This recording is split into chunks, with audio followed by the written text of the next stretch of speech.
Hey, everybody, welcome to What's Up Wednesday. Hope everybody's having a great week so far. This week, I wanted to kind of touch base on something that our resource manager, Melanie Taylor, sent out to our group last week, which is a toolbox tip. And our toolbox tips, sometimes they're safety related, sometimes they're leadership related, and sometimes they're soft skill related.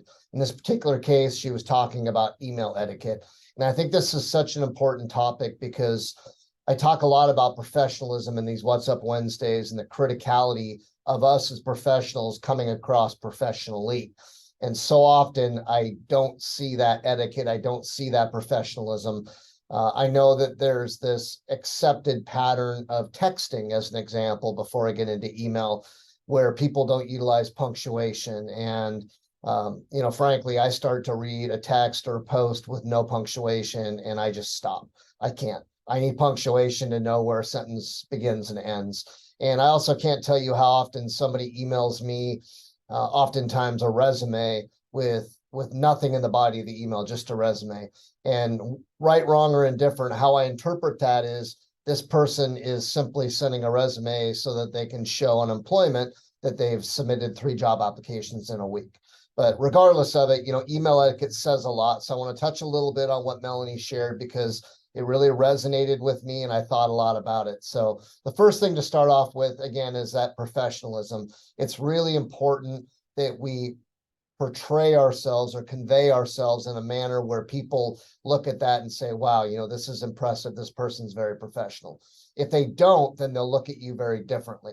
And keep in mind that when it comes to anything written, email and otherwise, it's not necessarily what you write, it's what is read and interpreted by the reader. So that's why I'll touch base on rereading what you send before you send it. But I think as a rule of thumb, maybe the number one thing is we all need to slow down. We need to take time when we're putting an email together, and we need to make sure that it says what we want it to say and it's free of grammatical and punctuation errors and spelling errors. It's absolutely critical that we come across in a certain way, and that's worth the extra minute or two.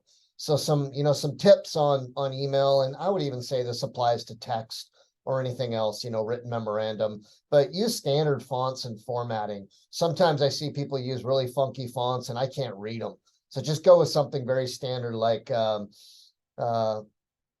Times New Roman, Arial examples. Those are really well understood and widely used fonts.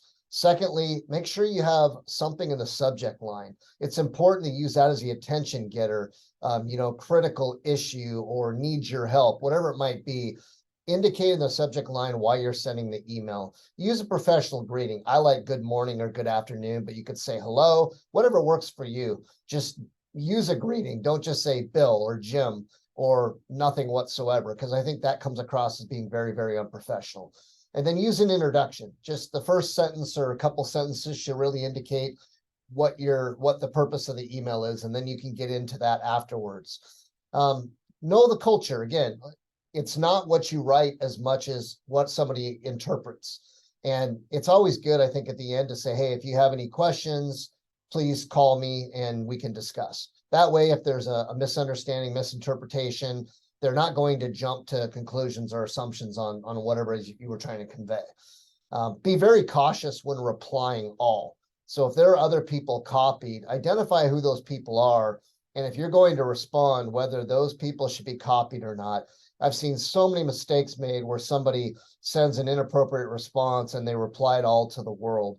And I don't probably need to reinforce how bad that makes you look. I've said it before, I'll say it again. Proofread, proofread, proofread. Look for grammar, look for punctuation and spelling errors. Make sure the sentences flow. Take that moment, take that time to really proofread. Don't use emojis like smiley faces. And I mean, there's a time and place for that, but a professional email, generally speaking, unless it's somebody you're really close with, we don't use emojis. Be positive in your tone. It's good to not be negative or pessimistic, but focus on being positive. And I would say, especially when you have a tough message that you're trying to send. One of my rules is respond to all emails within 24 hours. And that's emails and voicemails both.